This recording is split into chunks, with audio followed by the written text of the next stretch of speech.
Bueno, buenos días a todos, buenas tardes, según el momento del día en que se estén conectando a la compu. Bueno, es un gusto, un placer recibir a Sofía Muñoz, licenciada en nutrición, del área de Secretaría de Desarrollo Humano y Promoción Comunitaria. Ya estuvieron, bueno, tanto Aldana como Sofía brindándonos algunas charlas previas, y hoy la idea es darle continuidad al tema de hábitos saludables, que fue algo que recibimos muchas preguntas, muchas consultas. Así que bueno, te damos la bienvenida, Sofi, gracias por estar acá acompañándonos. Y bueno, te dejamos que te presentes y desarrolles un poco el tema. Bueno, no, muchas gracias a ustedes nuevamente por la invitación. Para mí es un placer hablar de hábitos alimentarios. Y bueno, yo pertenezco al área de Seguridad Alimentaria y Nutrición, que pertenece a la Secretaría de Desarrollo Humano y Promoción Comunitaria. ¿Sí? Bueno, voy a compartir pantalla para empezar con una presentación. Por ahí vos, si querés ir haciendo alguna consulta. Dale, bueno, yo mientras tanto le voy contando Luego, a la gente que la idea es ya darle un poquito más de precisiones con respecto a los hábitos saludables, y seguramente nos vamos a meter en alguna etapa o en alguna edad, sobre todo la adolescencia, que fue donde más consultas recibimos. Bueno, para tratar de indagar justamente en esta etapa compleja, desde lo psicológico, desde lo mental, bueno, de distintas cuestiones, a ver cómo podemos abordar este tema tan complejo como es lo alimentario. Así que bueno, te dejo.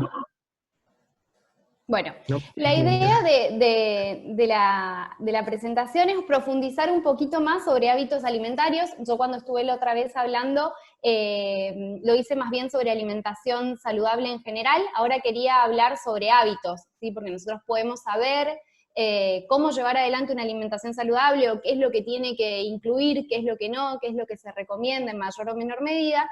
Pero, ¿cómo hacemos para crear estos hábitos alimentarios? No podemos vivir nunca a dieta, ¿sí? No podemos empezar una dieta, terminar una dieta y vivir toda la vida así. Entonces, nosotros lo que tenemos que hacer es crear hábitos alimentarios saludables, ¿sí? Que eso haga y que forme nuestra alimentación, no una dieta en sí y de determinada manera, sino que podamos trabajar con los hábitos alimentarios. Vos, Lea, si querés por ahí hacerme alguna pregunta o algo en el medio, cortá, no hay problema, meté tu opinión. Voy a minimizar eso. Ahí está. Bueno, primero que nada yo quería que habláramos un poquito sobre qué es un hábito. La definición de la palabra en sí misma. El hábito es cualquier conducta que nosotros repetimos de manera regular, ¿sí? Nadie nace con los hábitos establecidos, sino que los vamos adquiriendo a medida que vamos creciendo. Por eso se dice que los hábitos alimentarios, o bueno, yo siempre digo hábitos alimentarios, pero los hábitos que se crean desde chicos, en la primera infancia, son los que permanecen a lo largo de la vida. Tampoco suceden los hábitos sin ser ocasionados, es decir, que si nosotros no los trabajamos, no vamos nunca a construir un hábito alimentario, en este caso. O sea, sí o sí tenemos que trabajarlo. Bueno, Te interrumpo ya enseguida, ni bien arrancamos. sí. Esto del hábito, entiendo que debe ser más difícil romper un hábito ya arraigado, algo ya interiorizado, que crear uno nuevo, ¿no es cierto? Sí, en realidad sí, pero depende cuánto esfuerzo le pongamos también a romper el hábito, ¿sí? Tenemos que estar convencidos de querer hacerlo, y yo creo que ahí cuesta un poquito menos. Crear hábitos también cuesta, ¿sí? Cuesta y bastante, pero bueno, es un poquito más fácil, en mi opinión, que poder romperlos. Bueno, cada persona suele moldear continuamente su forma de ser, su forma de actuar, de acuerdo a las influencias que recibe del medio que la rodea, de la casa, de la escuela, del trabajo, de los amigos, o sea, del entorno en el que se mueve. Con todo esto nosotros vamos construyendo nuestra identidad y nuestro estilo de vida. Y así vamos formando nuestro sistema de valores y de creencias, ¿sí?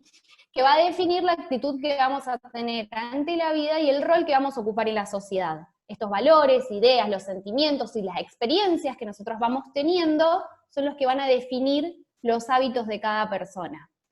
Por lo tanto, los hábitos se crean, no se obtienen ni los traemos, solamente se crean. Y es un proceso, como podemos ver, bastante amplio, donde interactúan varios factores.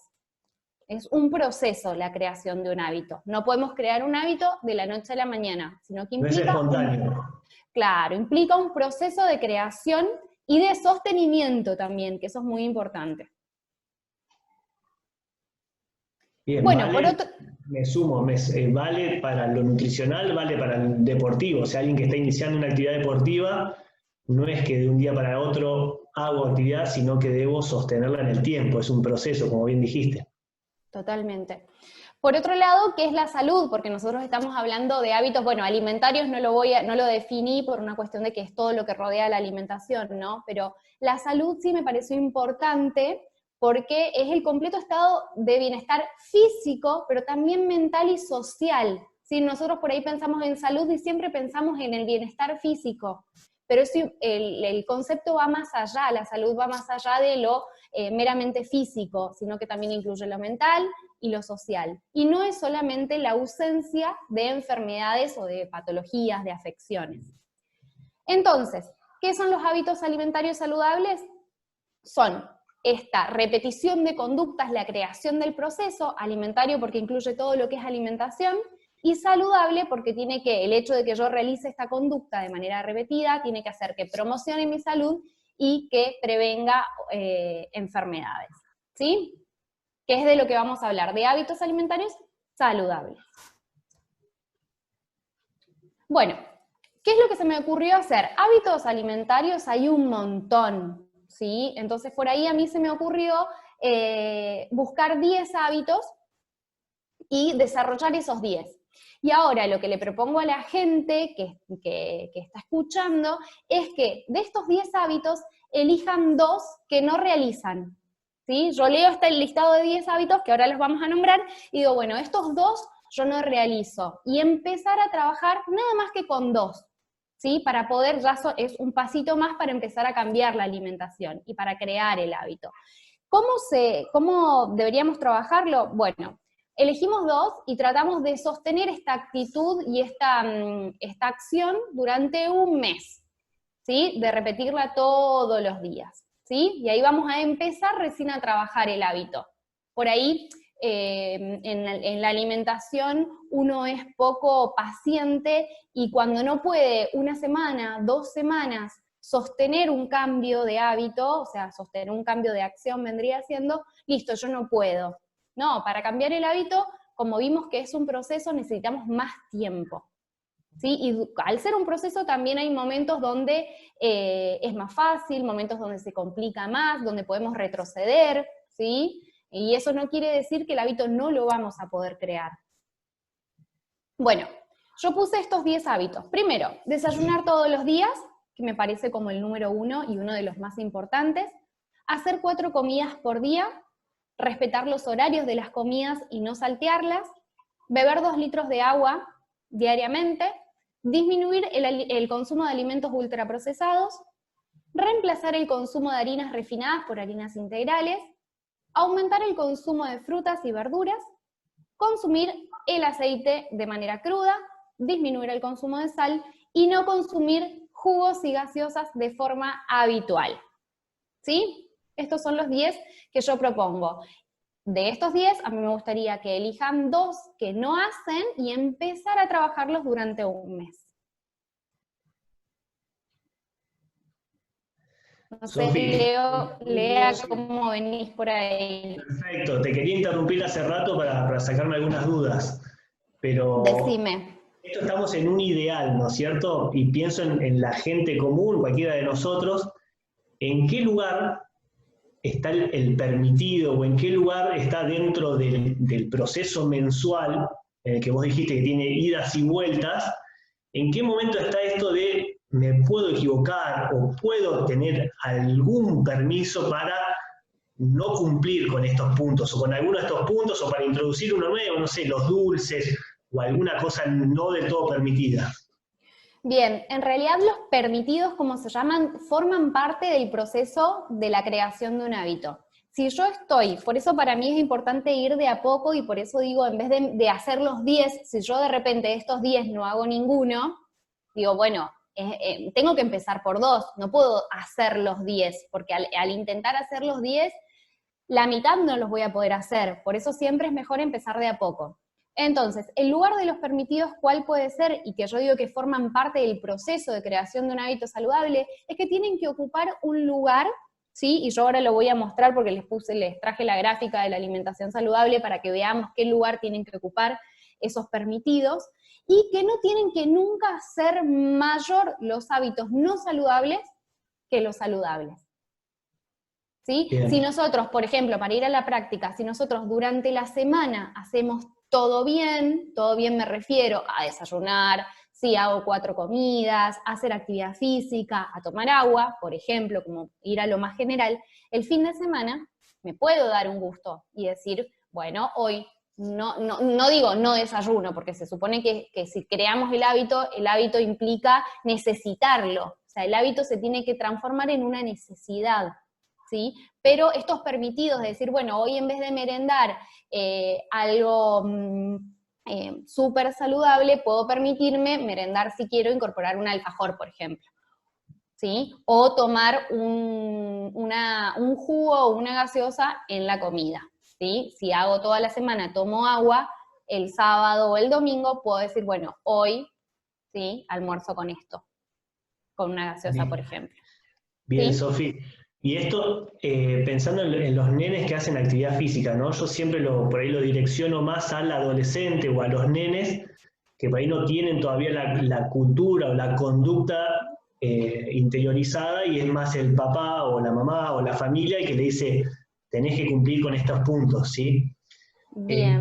¿Cómo hacemos, o cómo se te ocurre a vos en realidad, para tratar de meter estos puntos que obviamente me parece que son válidos para un deportista como para una persona que no hace deporte? Sí. ¿Cómo hacemos para una etapa tan sensible como puede ser un adolescente, que ya veo el primero que dice desayunar todos los días, y entiendo y convivo con adolescentes y se levantan después del mediodía o al mediodía, entonces ya estamos perdiendo una comida y sin respetar por ahí uno de los pasos fundamentales como es el desayuno? Bien, primero, antes de llegar al adolescente, voy a ir más abajo, ¿no? A los niños. Primero que nada, y lo digo más adelante, es que si yo como papá no desayuno, ¿sí? No le puedo estar diciendo a mi hijo, desayunar, porque no lo va a hacer. Entonces, primero que nada, yo no puedo querer crear un hábito, sobre todo hablando de padre a hijo, no puedo estar queriendo crear un hábito que yo no tengo, ¿sí? O que yo no hago. Segundo, por eso es importante empezar desde las edades más tempranas, desde la primera infancia, a crear estos pequeños hábitos, ¿sí? Porque si no, después se vuelven más difíciles. Por ejemplo, llegamos a la adolescencia. Todo niño que crea, por ejemplo, vamos a seguir con el mismo ejemplo del desayuno, el hábito del desayuno, llega a la adolescencia y logra mantener el hábito de desayunar todos los días, ese hábito no se va nunca más. Los hábitos alimentarios que logran, vamos a hablar de los saludables, que logran traspasar la adolescencia, que es un periodo tan de cambio, de revelación propio de la adolescencia, no se van nunca más, ¿sí? También sucede lo contrario cuando necesitamos crear un hábito en el adolescente. Cuesta mucho más, pero siempre los hábitos, si son sostenidos, si se explica, si el adolescente logra entender de su bienestar y está dispuesto a hacerlo, se puede hacer. Pero siempre necesitamos que el adolescente tenga la predisposición y entienda el por qué lo va a hacer y quiera hacerlo, lógicamente. Nunca vamos a poder cambiar en un adolescente algo, o va a costar el doble, si no está convencido de que lo quiere hacer y el por qué. ¿Sí? Bien, por eso es importante trabajar los hábitos alimentarios en la infancia y llegar a la adolescencia ya con hábitos más consolidados. ¿Por qué sucede esto? Hay hábitos que desaparecen o hábitos que pueden, como decía recién, o hábitos que permanecen y que cuando permanecen en la adolescencia se consolidan mucho más. Por ejemplo, suele pasar mucho que el niño va a la escuela en la mañana, desayunó todo el tiempo, siempre, mientras que fue a la escuela, llega a la adolescencia y no quiere desayunar más. ¿Sí? Eso es lo más común y forma parte del adolescente. Después solamente el adolescente por sí solo logra recuperar el hábito y muchas veces se tiene que trabajar un poquito más, ¿sí? Pero es propio del adolescente. Bárbaro. ¿Querés Bien, seguir avanzando? sí, la gráfica de la alimentación saludable, que es lo que les quería mostrar, y para mí es una imagen que se tiene que ver mucho más de lo que se ve, tiene que estar más presente en los rótulos de los alimentos, viene a reemplazar lo que fue en su momento la pirámide de la alimentación. Esto representa un plato y podemos ver las proporciones con lo que debemos incorporar los alimentos, o se recomienda que incorporemos los alimentos. Nosotros tenemos una gráfica por cada país, esta es la de nuestro país de Argentina, ¿sí? Cada país tiene la suya. Nosotros podemos ver que los alimentos que más predominan o que más importancia tienen son las frutas y verduras, eso nos habla de que tenemos que aumentar su consumo. Después vemos que sigue el grupo de las legumbres, los cereales, pan, pastas, que son las fuentes de hidratos de carbono, de energía, que este es el grupo como más endemonizado, y sin embargo lo tenemos en segundo en importancia. Lo que pasa es que por ahí tenemos que cambiar la calidad de justamente, que yo lo puse en uno de los hábitos, la calidad de los alimentos que incorporamos en este grupo. Acá tenemos la papa, la batata y el choclo, forman parte de este grupo. Después tenemos leche, yogur y queso, que son los lácteos, carnes y huevos, siguen acá, carnes, vaca, pollo, pescado, todas las carnes, y el huevo, aceite, frutas secas y semillas, y acá tenemos los opcionales, que son los dulces y grasas, que podemos ver que forman parte de la gráfica de la alimentación saludable, o sea que si no los tuviéramos que tener en cuenta, no estarían directamente, o si tuviéramos que suprimir el consumo o prohibir el consumo, no estarían en la gráfica. Y sin embargo están porque hacen también al equilibrio de la alimentación. Todos nosotros en algún momento queremos tomarnos un helado, comer un alfajor, comer una torta o tomar una gaseosa. Lo que tiene que importar y que tenemos que tener en cuenta es qué lugar va a ocupar este grupo en nuestra alimentación. Si yo de repente almuerzo todos los días con gaseosa, ya no está ocupando este lugar de opcionales. ¿Sí? Está ocupando ya un lugar mucho más importante que, por ejemplo, me estaría centralizando acá donde yo tengo que tener el agua, que es el centro de la gráfica. O sea que la bebida de elección y de preferencia debería ser el agua. También sumamos acá mayor actividad física, ¿sí? En la gráfica de la alimentación, y menor consumo de sal, ¿sí? Que ese es el concepto que tratamos de dar, ¿no? Disminuir el consumo de sal, porque sabemos que el exceso de la sal puede provocar enfermedades, y todos los beneficios que tiene la actividad física, por eso de sumar y de aumentar la actividad física. Sofi, te pregunto algo para no tampoco extendernos demasiado en algo demasiado preciso. Cuando se recomiendan colaciones, por ejemplo, entre comida y comida, que puede pasarle a muchos nenes, lo pienso en el deporte comunitario, ¿sí? En nuestros nenes, que van a la escuela, salen de la escuela y probablemente se metan en un gimnasio o en algún lugar a hacer el deporte, ¿sí? Y pasan muchas horas desde su almuerzo, por ejemplo, terminan de hacer la actividad y ahí recién quizás coman. O en el mejor de los casos, alguno de los papás le llevan alguna viandita, algo para que en el camino de la escuela al gimnasio o al club puedan comer algo. Ese comer algo, esa colación, que entiendo que debe ser recomendada, ¿no? Tiene que ser con alguno de los productos que vos sugerís acá. En realidad sí, y es lo que vamos a ver enseguida también, el tema de qué alimentos incorporar, ¿sí? Y el tema de las colaciones primero depende, obviamente, de el gasto energético que tenga esa persona. No siempre se recomiendan las colaciones, depende cuánto gaste la persona de energía, y eso se establece en función de muchas variables. Y las colaciones tenemos que tratar de buscar justamente esto, colaciones saludables, porque nosotros en la facilidad de que sale un niño de una actividad y se va a otra, lo más fácil es un paquete de galletitas y un juguito, por ejemplo, ocurre ahora en este momento, o un alfajor.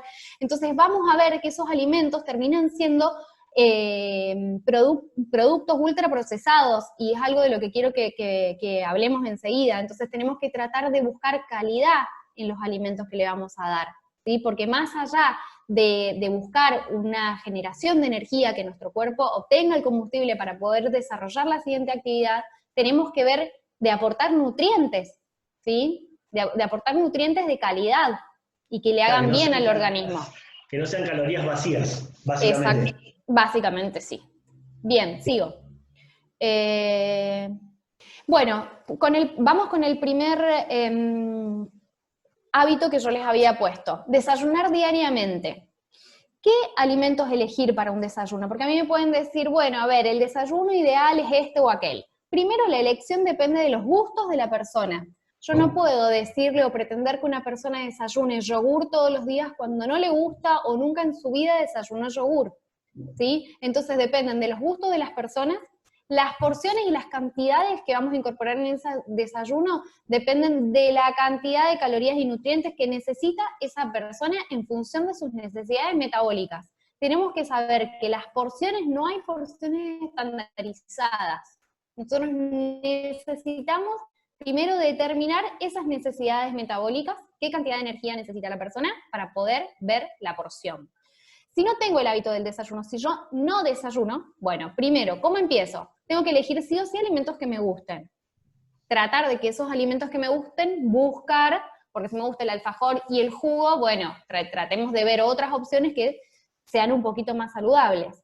Comenzar de a poco, ¿sí? No empezar con un desayuno ideal, con cantidades ideales, y completarlo a lo largo de la mañana. ¿Sí? Puedo empezar con una parte apenas me levanto y después terminar de completarlo a lo largo de la mañana. Levantarnos 10 minutos antes de lo habitual, ¿sí? Sentarme en la mesa, no estar desayunando mientras me estoy cambiando o me estoy higienizando, sino tratar de sentarme, son solo 10 minutos, pero tratar de sentarme en la mesa. También otra cosa que se puede hacer es dejar las cosas un poco preparadas desde la noche anterior, ¿sí? Eso también facilita.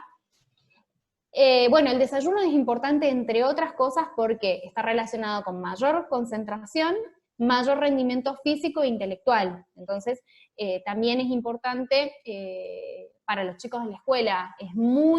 Y está comprobado que los chicos que no desayunan y que van a la escuela sin haber desayunado tienen un menor rendimiento. Aparte de las posibilidades de descomponerse y cosas que pasan habitualmente en las escuelas por no desayunar.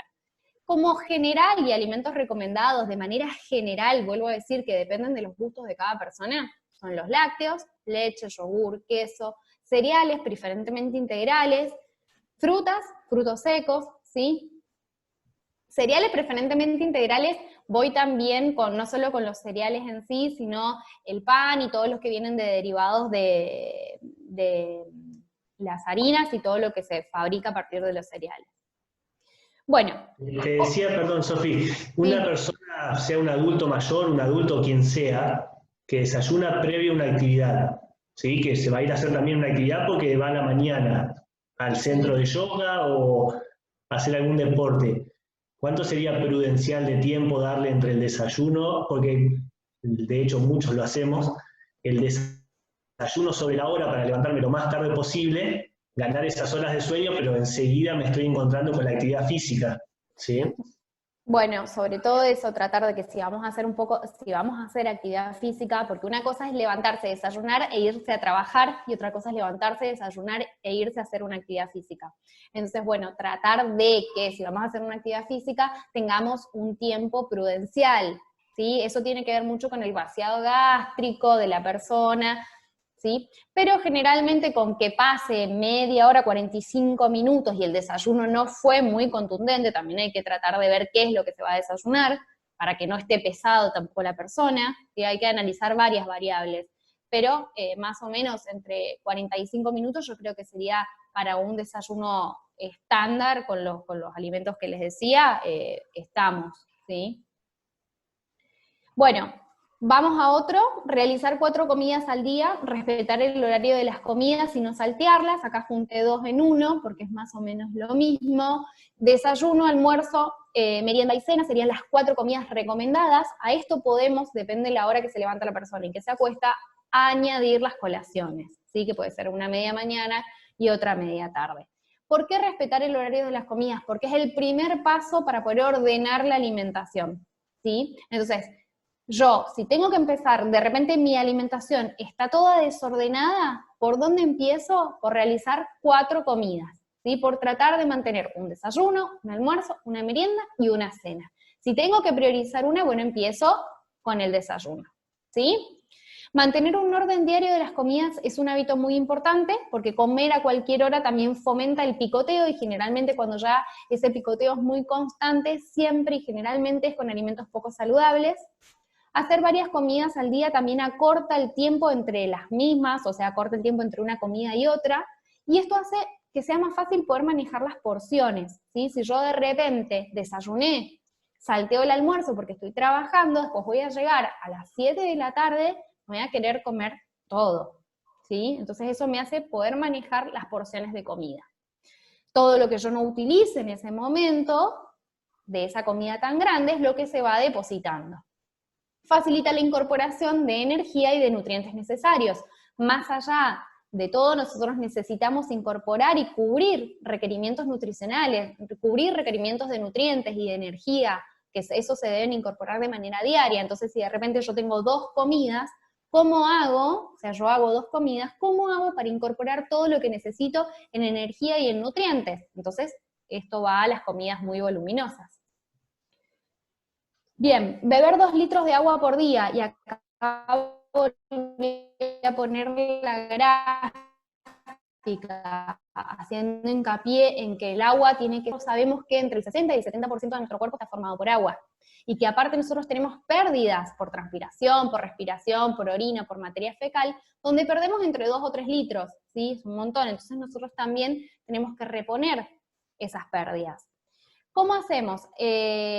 Bueno, a lo largo del día incorporar 2 litros de líquidos sin azúcar, ¿sí? Esto es muy importante y ya vamos a ver más adelante, tiene que ser preferentemente agua. Técnica de botellitas para aumentar el consumo, ¿por qué? Porque yo con una botellita, esto de llevar el agua o tener una botellita, puedo tener noción de qué cantidad de agua estoy incorporando, ¿sí? Llevarla o tenerla en un lugar visible, ¿sí? Donde yo la vea, llevarla si me voy, ¿sí? Pero tratar de llevarla en la mano, ¿sí? Donde me moleste, para que eso me va a ir haciendo tomar más agua. Si yo no tomo nada y ¿Lo contás acá? ¿Cómo? El mate lo contás dentro de, de los 2 litros, pensando en el abuelo, por ejemplo, que se levanta, toma mate, antes del almuerzo toma un mate continuamente en el día. Bien. El abuelo, El abuelo generalmente... o el joven, ¿no? Sí, el Pero abuelo o el joven. Quería decir algo con el abuelo porque, a ver, primero, el mate es diurético, o sea que nos hace eliminar más líquidos, ¿sí?, que el agua en sí.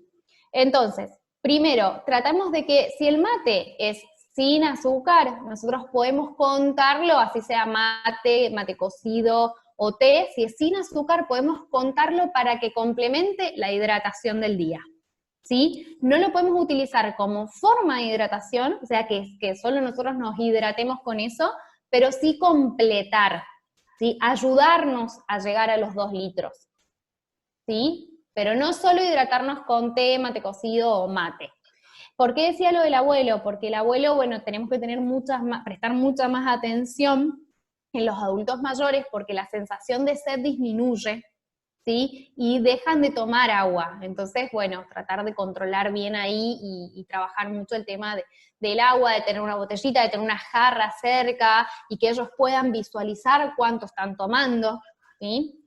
Hidratarse significa incorporar la cantidad de agua adecuada para que el cuerpo funcione normalmente. O sea, hidratarme no es tomar 2 vasos de agua, ¿sí? Hidratarme es llegar a los 8 vasos de agua por día.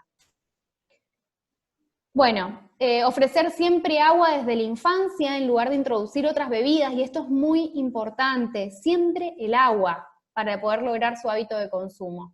En cumpleaños y en fiestas, estas son como pequeñas opciones, en cumpleaños y en fiestas ofrecer jarras de agua en todo momento.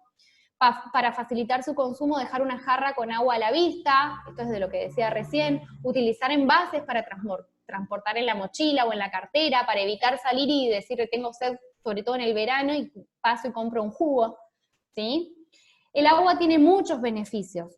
hidrata el cuerpo y la piel, no tiene efectos secundarios, o sea que si yo tomo agua no voy a tener ningún efecto secundario, en cambio si tomo gaseosas y lo uso como forma de hidratación, sí.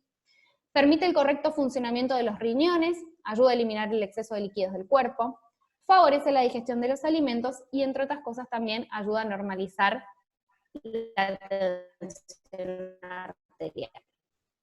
Bien, otro de los hábitos. Disminuir el consumo de alimentos ultraprocesados. Paso por ahí lo del agua más rápido porque es algo que, pero a mí me gusta siempre ponerlo porque por algo que va a suceder al final y que les voy a mostrar. Disminuir el consumo de alimentos ultraprocesados. Los alimentos pueden clasificarse según el grado de procesamiento, es decir, el grado, ¿sí?, de industrialización que sufren. Nosotros tenemos los alimentos naturales, que son los frescos y mínimamente procesados, los alimentos procesados y los ultraprocesados, ¿sí? Alimentos ultraprocesados es un término que se está utilizando mucho actualmente y que se está haciendo mucho hincapié en disminuir su consumo. Bueno, dentro de los alimentos frescos y los mínimamente procesados son aquellos que se obtienen directamente de las plantas o de los animales y que no sufren ninguna alteración luego que se los saca de la naturaleza. Los mínimamente procesados son alimentos que se han sometido a un procesamiento sin la adición de sal, azúcar, aceites, grasas ni otras sustancias, ¿sí? Por ejemplo, una fruta deshidratada, que ha tenido un pequeño proceso, no es la fruta fresca, pero no tiene la adición ni de sal, ni de azúcar, ni de aceite, ni ninguna otra grasa, ¿sí? Estos son los que se recomienda su consumo. Tenemos frutas, verduras, el agua, ¿sí? Frutas secas sin sal ni azúcar, semillas, los huevos, las carnes, ¿sí? Mínimamente procesado tenemos la leche también. Después tenemos los procesados, que es el segundo grupo, que se recomienda moderar su consumo, ¿sí? Son alimentos obtenidos a través de procedimientos de extracción y de purificación de sustancias específicas que existen en los alimentos frescos y cuyo objetivo es transformarlos en ingredientes de la industria alimentaria, ¿sí? Son los enlatados, conservas, quesos, levaduras, yogures, ¿sí? El yogur es un alimento procesado, aceites vegetales, o sea que van a sufrir un proceso de transformación. Conservas, ¿sí? Azúcar. Y los ultraprocesados son los que se limita, en realidad se recomienda limitar o evitar su consumo, ¿sí? Porque son aquellos que se han obtenido a partir de la combinación de ingredientes procesados con cantidades frecuentemente pequeñas de alimentos sin procesar o mínimamente procesados. Y yo pongo por acá el ejemplo del jugo cítrico, ¿sí? Que en realidad es un alimento ultraprocesado, y yo me lo venden como si fuese el jugo más natural, no tengo nada en contra de la marca, no, pero bueno, me lo venden como que estoy en realidad consumiendo un jugo de naranja exprimido, ¿sí? Y es un alimento ultraprocesado. Incluyen la adición de ingredientes industriales, aditivos, conservantes, y se incorporan alto contenido de grasas, azúcares y sal, ¿sí? Son todos estos alimentos que aparecen acá, y que son los listos generalmente para consumir, que tienen muchísima adición por la industria alimentaria de grasas, azúcares y sal, ¿sí? Veo ahí la leche chocolatada y me hace mal. Me lo pusiste como Leche ultra. chocolate, ultra procesado. Es ultra procesada. Es ultra procesada la que ya viene directa. Esta habla de la que viene directamente para consumir, ¿no? No, la que yo le pongo leche y el Nesquik está dentro de ultra procesada. No está dentro de ultraprocesado, porque en realidad vos estás usando la leche que está en los procesados, ¿sí? Perdón, está acá, la leche está acá, y le estás agregando sí otro, ¿sí? Que es el cacao, que sí ya está en los alimentos ultraprocesados, pero en sí estás como combinando dos. Peor es la leche chocolatada, ya lista, que viene con el azúcar y con todo, que ya viene con más cantidades agregadas, ¿no? Bien. Pero, por ejemplo, las salsas listas para consumir, que por ahí se compran un montón, bueno, son alimentos ultraprocesados. Mayonesa, salsa golf, mostaza, todas las que aparecen acá. Era como para quedar el concepto. Bueno, vamos a otro. Reemplazar el consumo de harinas refinadas por harinas integrales. Bueno, ¿y por qué?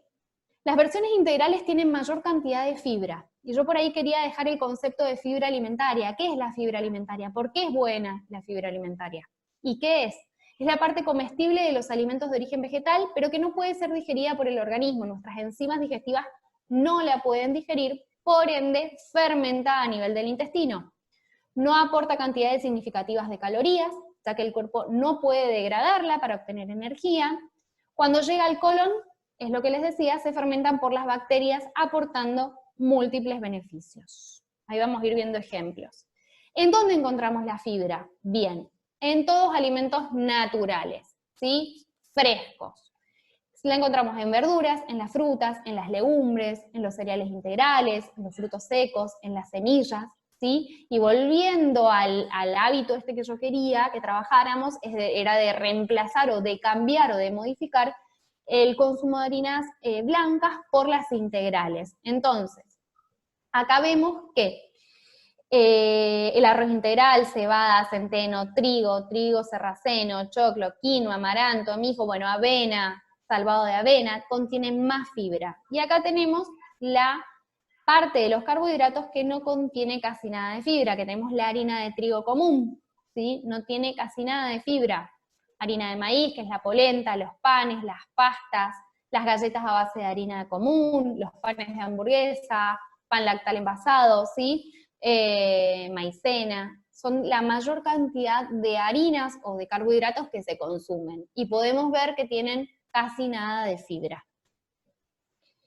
¿Y por qué es importante la fibra alimentaria en el organismo? Bueno, juega un papel importante en el sistema digestivo, va en todo, desde la masticación hasta la eliminación de los desechos, ¿sí? A través de las heces. Un alimento con alto contenido de fibra requiere mayor masticación, o sea, el hecho de que yo opte por un alimento, vamos a un ejemplo concreto, que yo opte por un fideo integral en vez de un fideo blanco, ¿sí? Ese alimento ya va a requerir mayor masticación, implica mayor salivación, y también eso va a hacer que tenga una mejoría de la higiene bucal, retrasa el vaciamiento gástrico, es decir, permanece mayor tiempo en el estómago, y eso me da a mí mayor sensación de saciedad, por eso es importante, porque me hacen la sensación de que estoy más lleno. Reduce la velocidad de la absorción de algunos nutrientes, como es el caso de la glucosa, por eso es importante en personas con diabetes el reemplazo de las harinas blancas por las harinas integrales. Disminuye también los niveles de colesterol. Acelera el tránsito intestinal, ya que aumenta el volumen de la materia fecal, ¿sí? Estimula la liberación de las heces, porque generan un mayor volumen y una menor consistencia. Entonces acelera el tránsito, cuando hay una constipación, tratamos de incorporar y de reemplazar aquellas harinas blancas por las integrales, el salvado y todo.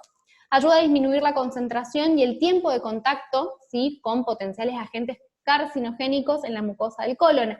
Al acelerar el tránsito intestinal, ¿sí? No tenemos tanto tiempo la materia fecal en el colon, entonces nosotros sabemos que en el colon se sigue reabsorbiendo, el colon sigue absorbiendo nutrientes, y si la materia fecal permanece mucho tiempo en el colon, también absorbemos esos nutrientes de desechos y sustancias tóxicas para el intestino, ¿sí? Entonces por eso es muy importante un tránsito intestinal adecuado y normal. Bueno, aumentar el consumo de frutas y verduras, ¿sí? Que esto ya lo hemos hablado un montón de veces.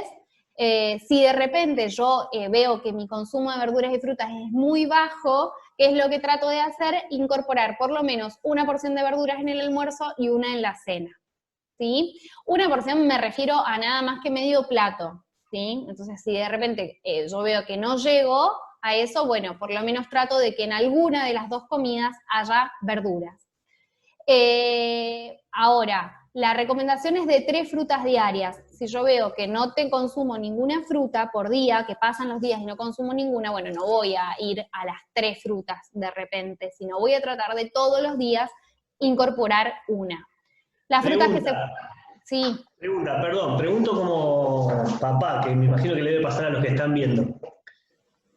No sé, por ejemplo, yo no consumo carne, lo puedo reemplazar con, más o menos, con el atún, con el pollo, con, bueno, el huevo y demás, o unas lentejas. Sí. Tengo un nene que no consume verdura o no consume fruta. porque no puedo, porque no quiere, porque lo que sea. ¿Tiene alguna alternativa que lo reemplace en cuanto a los nutrientes o es irreemplazable eso?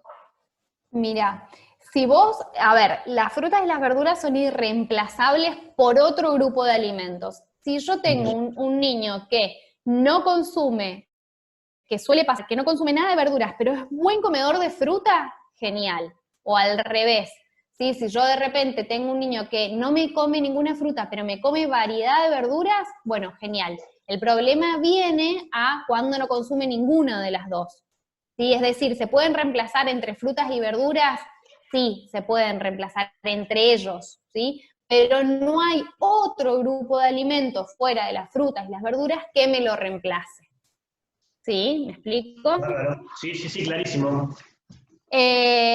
Bueno, variar las formas de preparación, animarse a incluirlas en platos preferidos de la familia, en pizzas, fideos, ravioles o arroz, que son los que generalmente se comen, animarnos a incluir las verduras ahí, ¿sí?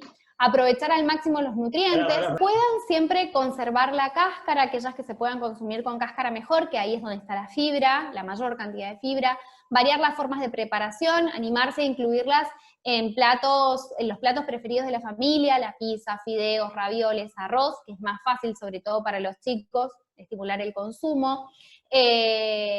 Toda la familia debe consumir frutas y verduras, y esto es lo que decía recién, que no se puede exigir a los más chicos que coman verduras, si yo no lo como, ¿sí? Es importante esto volver desde más chicos para que sea más fácil la creación del hábito. Y pasamos al otro.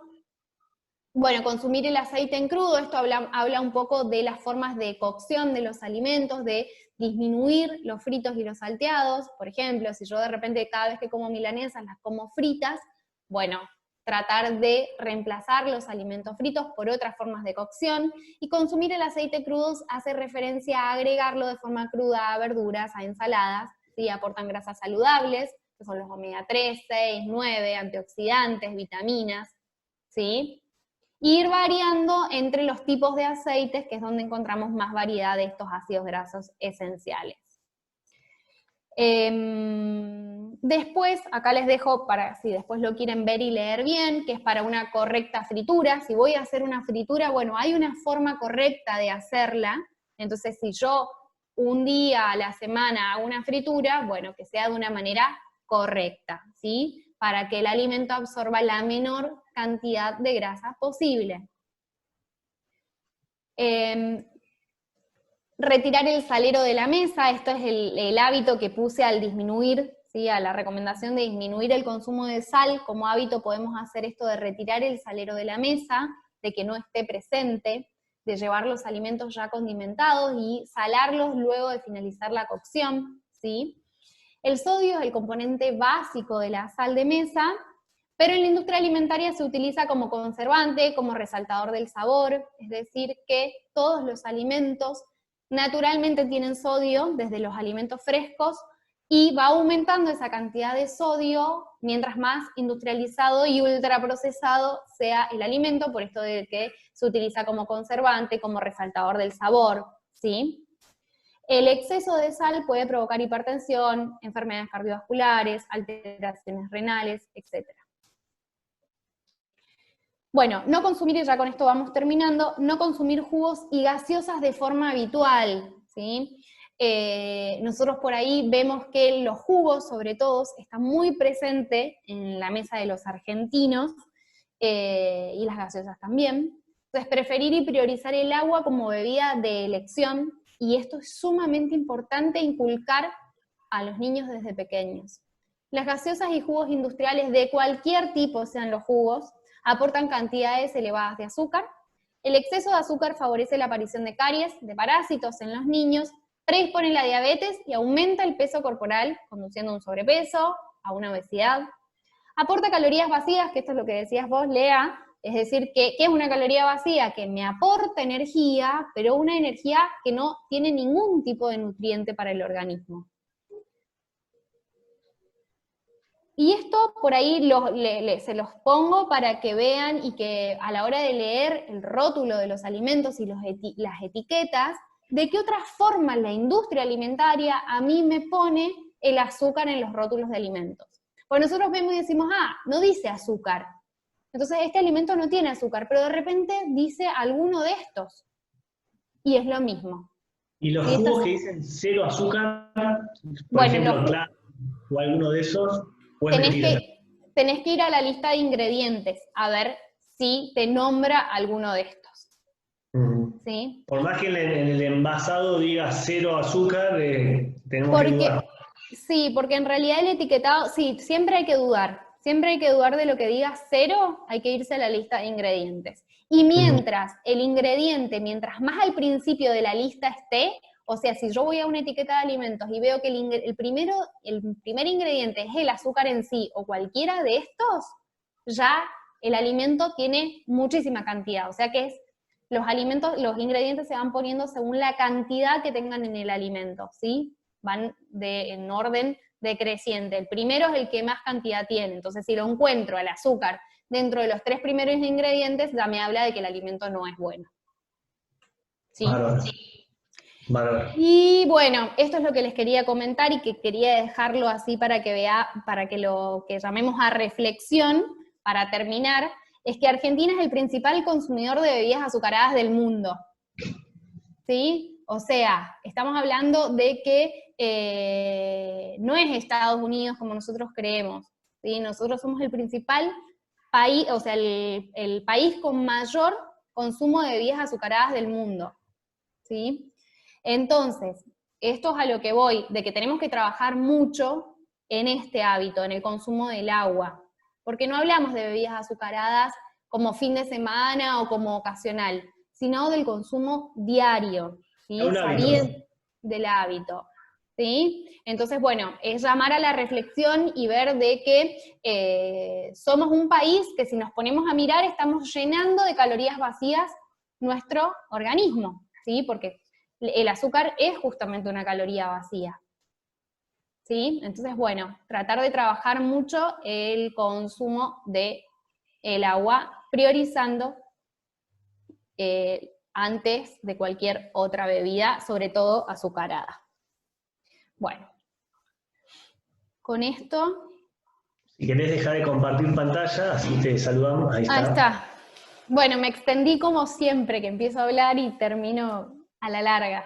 Lo que pasa es que es un tema también apasionante y, bueno, de hecho, por eso tenemos el objetivo de repetirlo cada 15 días, más o menos, y con las preguntas que nos va llegando de la gente, intentamos crear estas charlas, ¿sí? Obviamente que da para más, Sí. para precisar cada uno de los puntos que desarrollaste, da para extenderse en una charla exclusivamente sobre ese punto, pero bueno, esperamos, y bueno, vos bien lo dijiste, esperamos que lleguen inquietudes, que lleguen dudas, que lleguen cuestionamientos, y por ahí sí atacaríamos en próxima instancia a algún grupo etario, o sea, nenes, adolescentes, adultos mayores, con sus características, bueno, psicológicas, evolutivas, y cuáles son sus requerimientos según el tipo de actividad que hace, porque vos bien lo dijiste, no es lo mismo lo que tiene que comer alguien que va a ir a hacer un deporte que el que va a estar en una oficina.